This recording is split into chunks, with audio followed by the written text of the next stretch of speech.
Apalagi kan Mbak Renita kemarin kabarnya anak juga udah mulai masuk kuliah nih di Australia, bahkan sampai nyari kosan. Gimana sih mungkin ceritanya bisa di itu? Anak udah mulai kuliah? Emang udah kuliah. Ya emang dikasih makan. Enggak mungkin. Ya waktunya kuliah ya kuliah deh. Alhamdulillah kan dia double degree, jadi kemarin kan sempat ngambil kuliah di Bandung, udah 2 tahun di Indonesia. Nah memang karena internasional dia ngambilnya, jadi ini yang tahun ketiga dia ngambil di Melbourne gitu. Nah memang kalau misalnya bicara soal tempat gitu ya, kita pikir kan ya kayaknya sama-sama lah, toh juga kemarin udah sempat pisah juga di Bandung gitu kan, kita di Jakarta. Tapi ternyata pas nganterin anak ke beda negara itu ternyata berasa banget. Kita kayak baper. Terus yang kedua juga kan kita nggak tahu ya negara orang, keluarga juga nggak ada, paling ada teman di situ gitu kan, nggak bisa ada yang dititipin gitu kan. Jadi emang benar-benar kita sekeluarga, anak-anak dibawa semua gitu kan, terus nganter bener-bener nyari kos-kosan karena kemarin itu sempat kendala sama visanya kan keluarnya mepet banget, sedangkan dia udah masuk kuliah.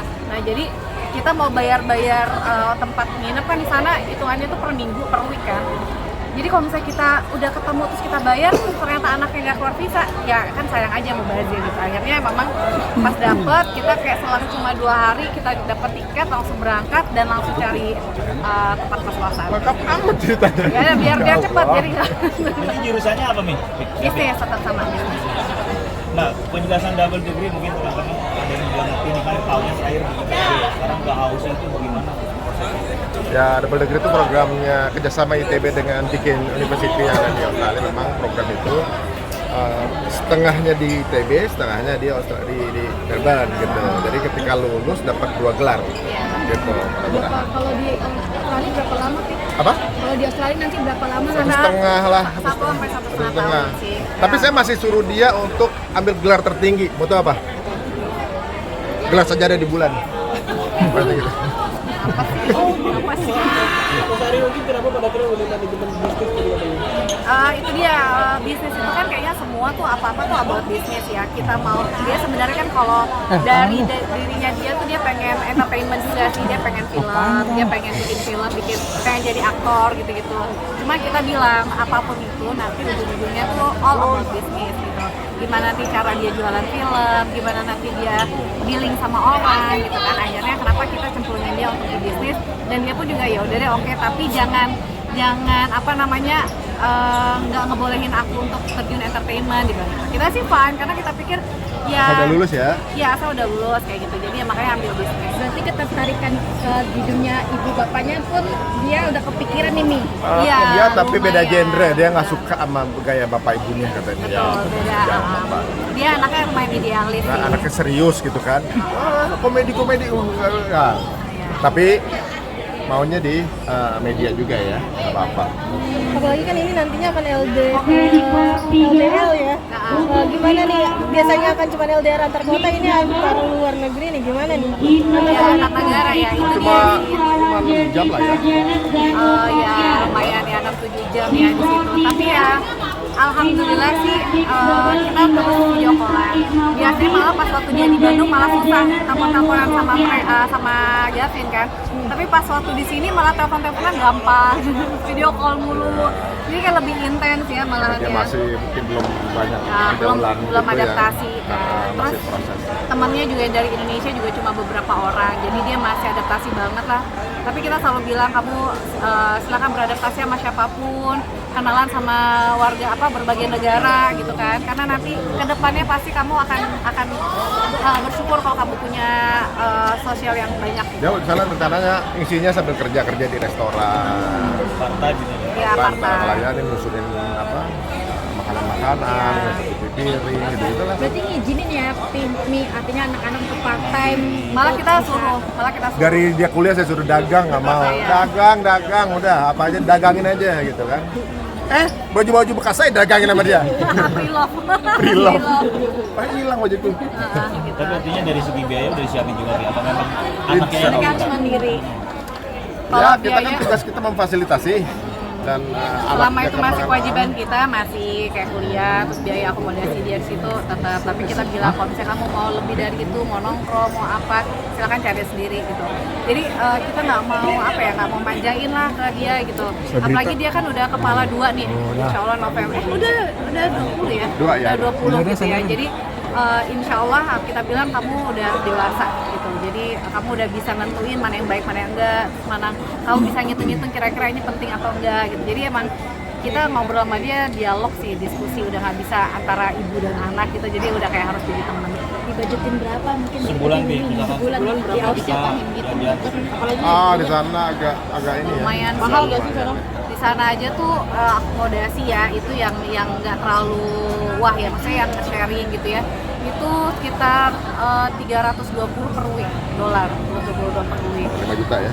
Terus kita juga kemarin kan sekali makan itu 22 dolar sekali makan. Terus kita bilang kalau kamu mau kayak gini terus nggak bisa, jadi kamu harus bisa masak gitu. Kamu bisa harus meal prep gitu kan. Jadi bikin terus kamu buat makan berapa hari gitu. Alhamdulillahnya anaknya bisa gitu. Kayak kemarin tiba-tiba di videoin, ini aku lagi makan taco nih gitu kan. Takonya gede banget, soalnya dagingnya gede-gede di sini gitu. Tapi alhamdulillah jadi dia aku suruhnya biar per minggu dia belanja gitu grosir. Oke, Kemarin bencana COVID kalian ada komunikasi Insya Allah minggu depan kita rencana mau ikutan ke sana gitu, karena kita juga ada kumpulin beberapa bantuan dari teman. Memang karena kita kemarin baru pulang, jadi kita harus susun jadwal untuk bayar utang sama pihak ketiga. Baru bisa setelah itu lunas baru kita bisa berangkat gitu. Tapi ya insya Allah yang dikumpulkan langsung kita berangkat semua yang sudah berangkat duluan. Nah sekarang nanti di minggu depan berarti ya, akhir minggu depan insya Allah kita sedia akan berangkat ke sana insya Allah. rencana kemana aja sih? Kayaknya Aceh dulu. Iya, Semuanya. kayaknya ke Satu persatu, karena kita kerjasama dengan beberapa NGO ya, dan mungkin beda-beda gitu. Habis nanti ke Aceh, nanti ada nggak yang ambil ke Padang gitu, ke Padang karena pasti mereka yang udah paham karena timnya udah turun duluan kan. Kita tugas kita hanya mengamplify kan, ya mudah-mudahan bisa ya warga bantu warga lah. Nah, NGO-nya sama dengan Mas Wisnu nggak sih? Kalau Wisnu kan oh beda sih kayaknya. beda-beda tapi tetap bersatu juga, itulah Bhinneka Tunggal Ika. Ini Menurut Presiden Prabowo juga kan sampai Aceh juga nih, sampai Pak Aceh juga nih, gimana sih kalian melihat itu Pak Presiden juga? Ini juga presiden, itu kan wilayah Indonesia, ya boleh Kita lah. melihat ini gimana gitu, akhirnya turun Ya. juga ke Aceh gitu. Kayaknya bukan hanya tugas presiden, tapi tugas semua warga ya yang punya kemampuan ya. Makanya itu adalah bakti tertinggi kalau kita melakukan dengan tangan kita langsung. Gitu. Yang jadi kedua, semua sih aparat, pemerintah, kita sebagai warga, kalau kita kan warga tuh support sama saudara ya. Tapi kayaknya kalau misalnya negara sama pemerintah kayaknya itu kewajiban mereka juga sih ya untuk bisa support, karena kan ya ini masih wilayah Indonesia dan mereka butuh banget, bukan cuma mereka yang butuh suara rakyat, tapi kan rakyat juga butuh bantuan juga, karena aku dengar ada beberapa daerah tuh yang benar-benar belum terjangkau. Kemarin tuh sampai 6 apa 7 hari tuh mereka nggak makan. Jadi walaupun kita di Aqsa kemarin tuh kita tetap ngedoain terus, karena ya itu dia tadi ya, masya Allah banget, subhanallah ini musibah ini banget ya, karena ternyata banyak kita pikir kan banjir apa, tapi ternyata ini gede banget gitu kan, makanya kita benar-benar ada bayi itu. ya kita harapin lah yang terbaik ya buat saudara kita, semoga ini juga cepat selesai, penanganannya juga cepat selesai. Tapi di sini kalian sendiri ke sana itu seperti apa sih melihat kondisi di sana? Belum, kita belum kesana. Baru mau. Rencananya awal seperti apa? Persiapannya ngumpulin support dari teman-teman yang nggak bisa ke sana, atau kalau mungkin kadarullah kalau kita nggak ke sana kita akan titipkan ke yang berangkat ke sana. Jadi pokoknya siapa yang punya kemampuan atau kesempatan lebih dulu tetap jangan nunggu sebenarnya. Mungkin partisipasi dengan tetap berdiri kokoh nih. Mana apa ya? Setuju nggak sih dengan bencana nasional artinya di Setuju. ditetapkan?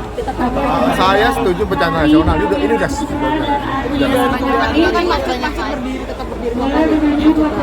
Ada keajaiban. Ya, terlepas dari keajaiban, memang kan kalau masjid itu kan dia memang punya pilar-pilar yang memang itu kan banyak kalau ini kan buat angin, buat apa, jadi sirkulasinya kan malah lebih lancar. Kalau dari Jadi, segi teknis kenapa masjid masih bertahan tuh karena kan dia banyak rongganya, dalamnya nggak banyak barang, mau angin mau apa banyak yang lewat dari sana. Gitu. Nggak banyak tembok juga karena cuma kosongan gitu. Ya di sisi lain kita mengakuin ya pasnya atas takdir Allah juga bisa berdiri. Tapi dari sisi teknis juga ya mungkin ada alasan teknis juga di sana dan kita main logika aja gitu. Ada juga yang kena, ada juga yang enggak gitu.